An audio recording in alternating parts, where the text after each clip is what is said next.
Wow. You really weren't kidding when you said you had a ton of stuff on Mark Zuckerberg and Facebook.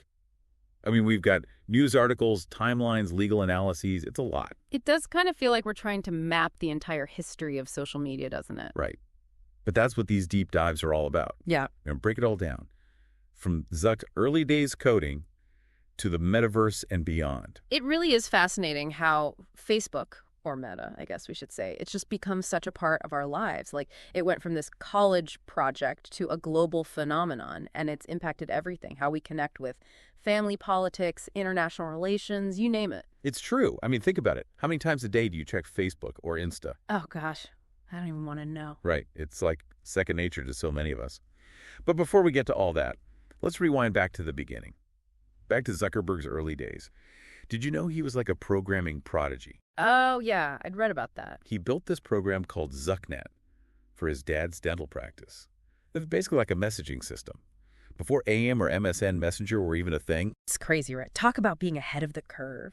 Totally. But the story of Synapse is even wilder to me. So Right. Picture this. High school.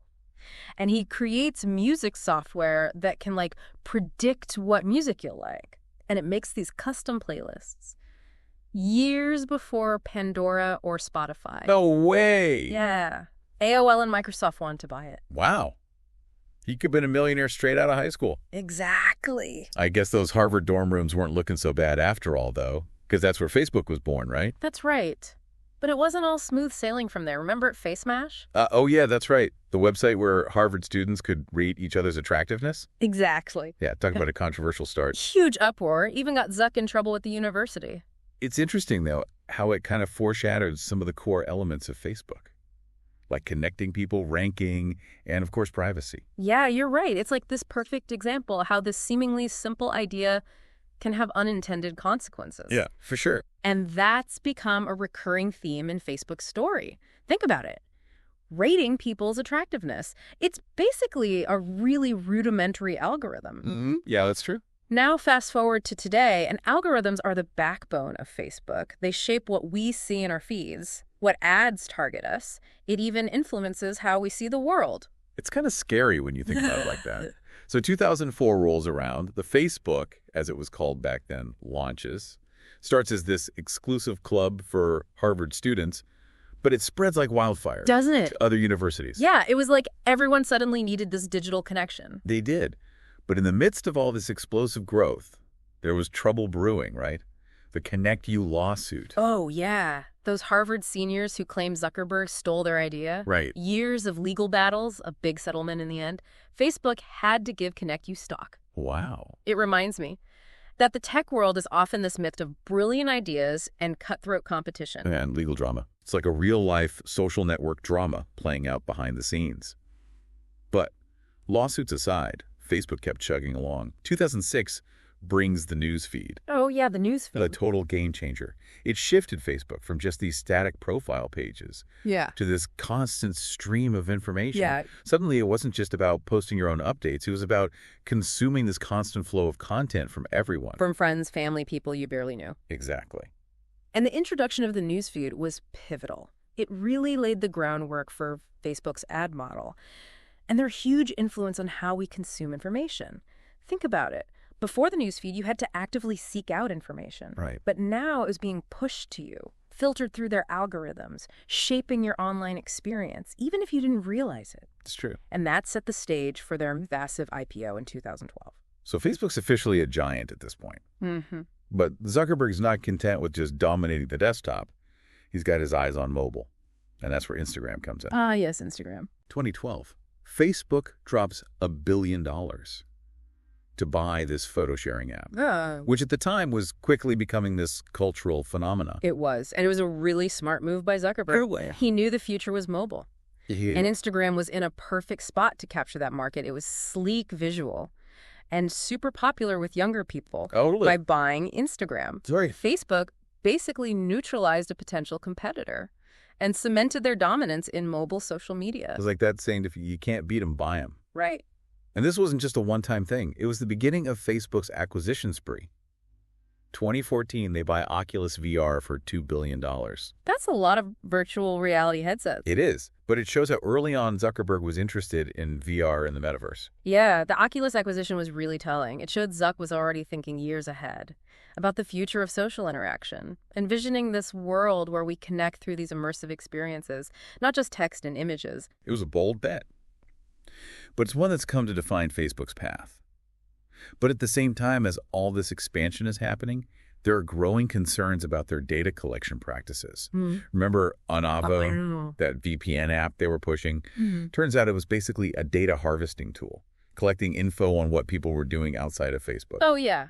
It got kicked out of app stores for privacy violations eventually. It did. Onavo was like a prime example of how Facebook's desire for data sometimes went too far. Right. They said it was to improve user experience, but critics saw it as a huge invasion of privacy. Yeah. This whole thing just highlighted this growing tension between Facebook's business and user privacy. And it's a tension that's only gotten worse. That's for sure. And then there's the big one, Cambridge Analytica. Oh, wait. This data firm that harvested data from millions of Facebook users without their consent, and then they used it for targeted political ads during the 2016 election. It's wild to think that our likes and those quizzes we take could be used to build these profiles and then target us with political messaging. I know. It's like something out of a dystopian novel. Totally. It really showed how data could be misused on such a massive scale. And it wasn't just about political ads. The whole Cambridge Analytica thing exposed how vulnerable our data is. Yeah. And it raised these huge questions about privacy, algorithmic manipulation, the role of social media in shaping our opinions. It definitely made people stop and think. Yeah. Like, wait, what info am I sharing? Who has access to it? How are they using it? Right. I think that's when people really started to see the darker side of Facebook. Yeah, for sure. It forced us to confront this reality. Yeah. That our digital footprint isn't just some abstract thing. Right. It's valuable. It can be exploited for profit or even political gain. It's true. It's a big reminder that in this digital age, our data is currency, and we need to be way more aware of how it's being traded. So where do we go from here? I mean, even with all these scandals, people are still on Facebook. It's become such a big part of our lives. It has. Is it even possible to untangle ourselves from this giant? That's the million-dollar question, isn't it? Facebook's so embedded in our lives, it connects us with people, facilitates online communities. It even shapes how we get our news. It does. It's convenient, it's addictive. For a lot of people, it's essential to their daily routine. I get it. But that convenience comes at a cost. The cost of our privacy, our attention, maybe even our autonomy. It's kind of like a Faustian bargain. Yeah. We get all these benefits. Connection, information, entertainment. Yeah. But at what price? Exactly. Are we giving up too much control over our data and our lives? It's a tough question. We need to be more conscious of the trade-offs. We do. When we're using Facebook or Instagram or whatever, we have to ask ourselves, are we okay sacrificing our privacy for convenience?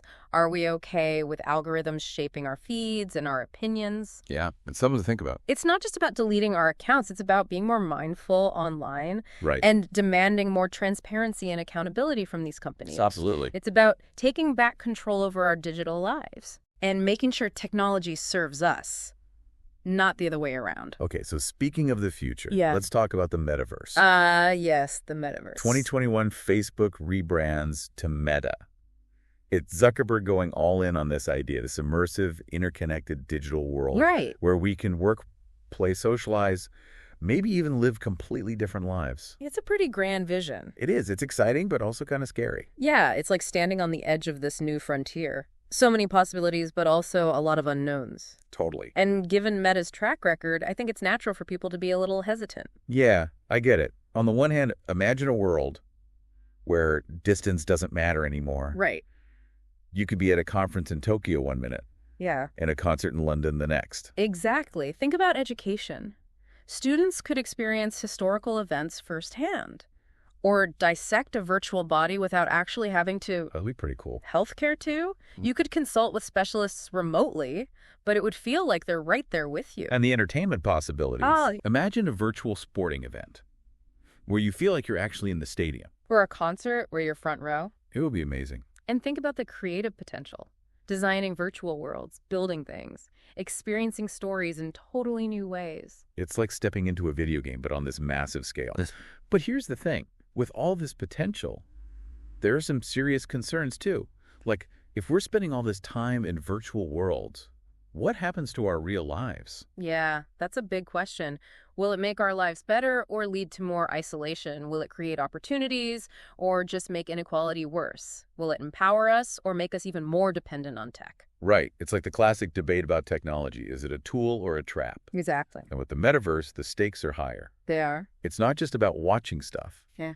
It's about actively participating in these worlds, shaping them. And that brings up another big issue, data privacy. Oh, yeah. Facebook already knows so much about us. They do. Imagine what they could collect in the metaverse. Tracking our movements, our expressions, our biometrics. It's kind of creepy when you put it like that. It's like giving them access to our inner thoughts. Yeah. We need clear boundaries and strong regulations to protect our privacy in these environments. We need to be really careful because without those safeguards, the metaverse could become this surveillance nightmare where everything we do is tracked and monetized. Exactly. And it's not just data collection. We have to think about manipulation and exploitation, too. Right. Could the metaverse become a breeding ground for misinformation and bullying? It's like the Wild West of the internet all over again. Right. But amplified, Right. if we're not careful. The metaverse could make all the problems we're already facing even worse. We need to learn from the past and be proactive.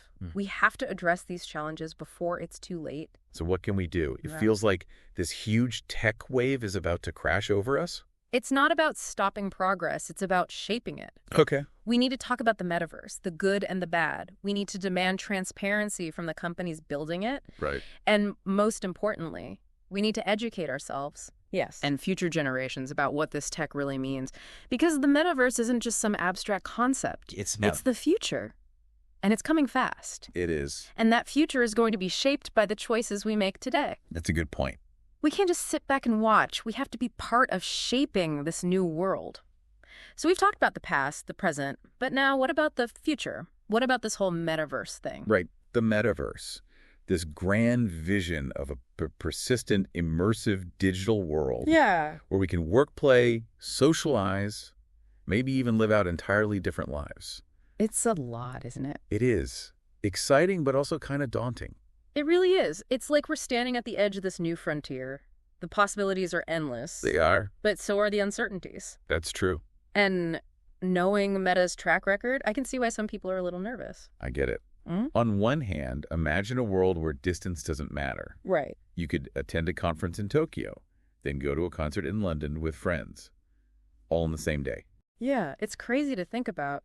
The metaverse could change everything, education, healthcare, entertainment. Like, imagine students being able to experience historical events firsthand, or doctors doing remote surgery, but it feels like they're right there in the operating room. That would be incredible. And for entertainment, you could be at a sporting event or a concert and feel like you're actually there. Yeah. Front row seats to anything you want. Exactly. And think about the creative possibilities. People could design and build their own virtual worlds, or create art installations, or even tell stories in entirely new ways. It's like stepping into a video game, but on a much grander scale, with unlimited potential. Exactly. But with all this potential.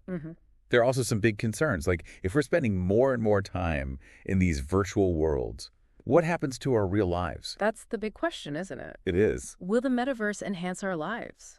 Or will it lead to more isolation? Will it create new opportunities? Or just make inequality worse? Will it make us more powerful or more dependent on technology? It's the classic debate about technology, a tool or a trap. Right. But with the metaverse, it feels like the stakes are even higher. They are. Because it's not just about passive consumption anymore. It's about actively participating and shaping these worlds. And that leads to another big concern, data privacy. Oh, yeah. That's a big one. If Facebook already knows so much about us, just from our online activity, imagine what they could collect in the metaverse. Right. Where they could track everything we do, our movements, our expressions, even our biometrics. It's kind of scary. It is. It's like they'll have access to our innermost thoughts and feelings. We really need to be careful about this. We do. We need strong regulations to protect our privacy in these environments. Absolutely. Because without them, the metaverse could become this surveillance nightmare where everything we do is monitored and used against us. It's a real possibility. And it's not just about data collection.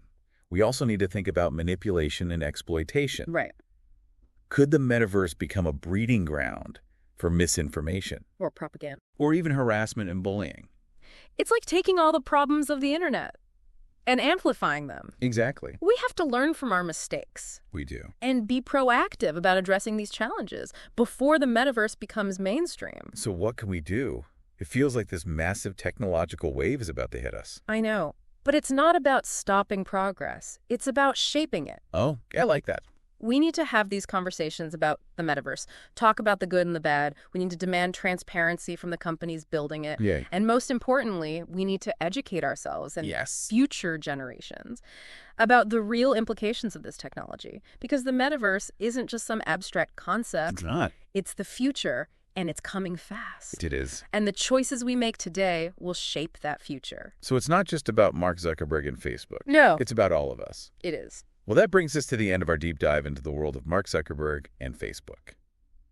From those early days in a Harvard dorm room to this vision of the metaverse. It's been quite a journey, hasn't it?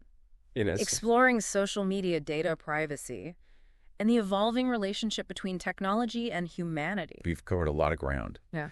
But this is really just the beginning of the conversation. It The is. story of Facebook or Meta is still being written, It is. and it's up to all of us to be informed, engaged, and thoughtful about the future we're creating. We have to be. So as you continue to explore this fascinating and ever-changing world, remember to stay curious, stay critical, and stay informed. Good advice. And who knows, maybe one day we'll be having this conversation in the metaverse. Maybe we will.